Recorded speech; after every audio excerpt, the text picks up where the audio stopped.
at 5. Right now at 5, Broward's sheriff under fire. I exercise my due diligence. I've given amazing leadership to this agency. As a school resource officer, criticized for his response. I was just demoralized with the performance of former Deputy Peterson. Fights back. Tonight, the political fallout starts to take shape 12 days after a deadly school shooting.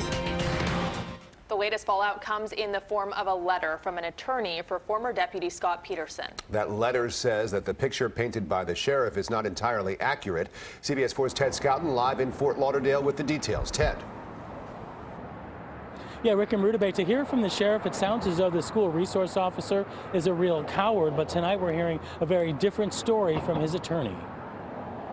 Devastated, sick to my stomach. There are no words.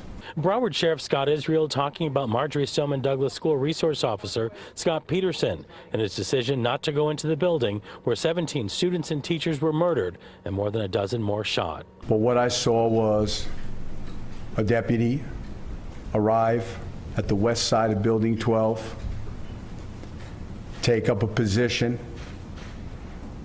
and he never went in. Through an attorney, Peterson is fighting back against charges that he's a coward. He even points out the now retired deputy was a school resource officer of the year in 2014. Israel said Peterson should have charged into the building to go after the shooter. In a letter released by Peterson's attorney, he said he initially received a call of firecrackers and not gunfire, and that when he got closer to investigate, he heard gunshots, but believed those gunshots were originating from outside.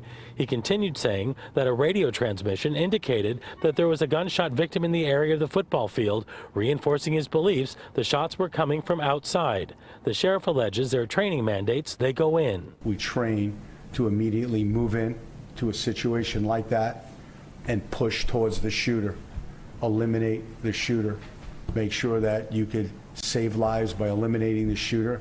Peterson's attorney writes, training teaches that with outdoor gunfire, one is to seek cover and assess the situation. The attorney charges the sheriff jumped to a conclusion regarding Mr. Peterson's performance.